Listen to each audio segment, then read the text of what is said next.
తన అనుచరుడికి అండగా ఉండాలని వీరోచితంగా పోలీస్ స్టేషన్కు వెళ్లిన మాజీ ఉప ముఖ్యమంత్రి అంజద్ భాషాకు చేదు అనుభవం ఎదురైంది.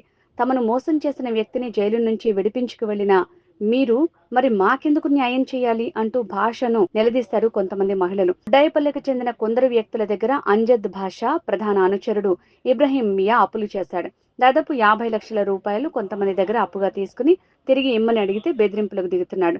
దీంతో అప్పులు ఇచ్చిన వారి ఇళ్లలోని మహిళలు ఇబ్రహీం మియాపై 1 టౌన్ పోలీస్ స్టేషన్ లో ఫిర్యాదు చేశారు. దీంతో మియాను పోలీస్ స్టేషన్ కు పిలిపించిన విషయం తెలుసుకున్న అంజద్ భాషా అక్కడికి వచ్చి తన అనుచరుని విడిపించుకునే ప్రయత్నం చేశారు.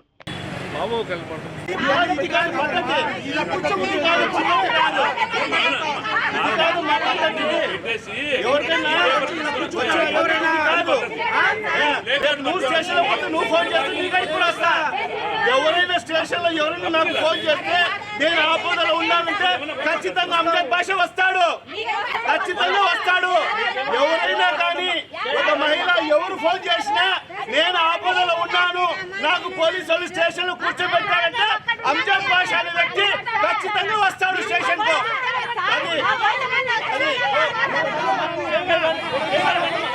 ఏమీ అవసరం లేదు, మాకు న్యాయం జరపండి, మేము ఇవ్వాల్సిన వాళ్ళకు మా డబ్బులు మేము ఇప్పించేటట్టు చేయండి సారు. మీరు మాకు వచ్చి మీరు ఫోన్ చేసినారమ్మా, మీరు ఎవరు వచ్చినా కానీ మేము ఎవరి దగ్గరికైనా వచ్చి స్టేషన్కి వచ్చి మాట్లాడతామన్నాను సార్. ఆ సార్ నెంబర్లు తెలుసా? మాకు ఎవరు తెలుసు సార్? మేము వచ్చి ఏదో కంప్లైంట్ పెట్టుకుంటే ఆయన వచ్చి వాళ్ళని ఇడిపించుకొని పోతే మేము ఏం చేయాలి సార్? మీరు వచ్చి మా దగ్గరకు వచ్చి మాట్లాడండి అంటే మాకేం తెలుస్తారు సార్? పోలీస్ స్టేషన్లో మేము న్యాయం కావాలని వచ్చినాం సార్. అక్కడ మీరు ఆయన ఇడిపించుకొని మీరు వచ్చి మాకు ఫోన్ చేస్తే మేము కూడా వచ్చేవాళ్ళము. ఎవరు ఫోన్ చేసినా నేను వస్తా అని చెప్తున్నాడు సార్. సారు ఆ సార్ నెంబర్లు తెలుసా? మేము పోలీస్ స్టేషన్కి వచ్చి మేము చేసుకుంటే ఆ సార్ వచ్చి చేయడం ఏంది సార్? మన స్టేషన్ దగ్గర తిరగలే, ఎక్కడ తిరగలే, ఏమి చేయలేదు సార్.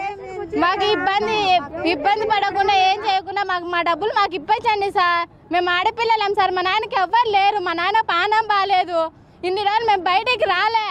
ఇంకెక్కడికి న్యాయం జరగక ఇప్పుడు బయటకు వచ్చి మా బాధలు చెప్పుకుంటున్నాం. మాకు న్యాయం చేయండి సార్ అందరూ కలిసి. మేము అందరము ఇన్నేళ్ల నుంచి ఇంతవరకు ఏ రోజు రాలేదు, మేము న్యాయం కోరలేదు. మాకు ఎవరు ఏమీ ఇవ్వనవసరం లేదు, మాకు న్యాయం చేయాలని అడిగినానికి వచ్చినప్పుడు మీరు ఎవరు రాలేదంటున్నారు కదా. మాకు మీరు డబ్బులు ఇవ్వకండి, మా నాన్నకి ఇచ్చిన వాళ్ళందరూ మమ్మల్ని అడుగుతున్నారు, మేము ఏ విధంగా ఇవ్వాలి? మాకు చావే శరణం, మాకైతే ఇంకే బాధ్యత లేదు, ఎవరు వచ్చినా లేరు. మా నాన్నకు బాగాలేక నుంచి ఇదంతా బయటకు తెలిసింది సార్. ఇన్నడమ్మ నెల అట్లయింది కానీ మేము ఎందుకు నాన్న వాళ్ళు అడుగుతారు మధ్యవర్తులు అది ఇదని చెప్పినాడు. కానీ మేము ఆడవాళ్ళం, మేము ఏ రోజు బయటికి వచ్చిన వాళ్ళం కాదు. ఇప్పుడు మా నాన్నకి కేలం బాగాలేదు, కాలుకి నరం తీసేయాలంటున్నారు కాబట్టి మేము ఏం చేయలేము.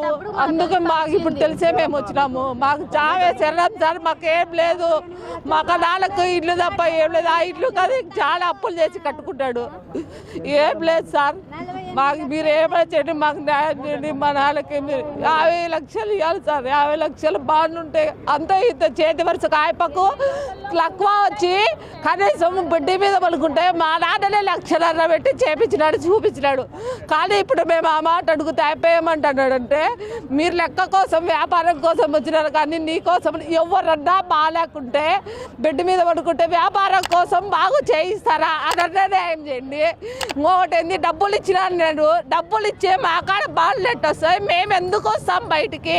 ఎందుకు అడగడానికి వస్తాము? ఎవరి పైన ఎందుకు వస్తాము? మమ్మల్ని ఏదైనా అడిగి కనుక్కుంటే కదా, ఒక్కరన్నా అడుగుతున్నారా?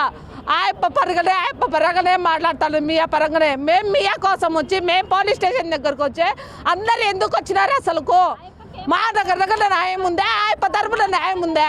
మీరు అదన్నా అడిగి కనుక్కోవాలి కదా. మీ పార్టీలు మీకే ముఖ్యమైనప్పుడు మమ్మల్ని అడిగి కనుక్కోవాలి కదా.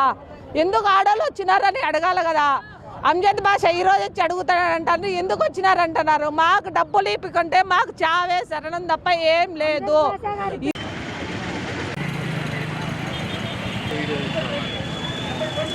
దగ్గరే తీసుకోవాలి.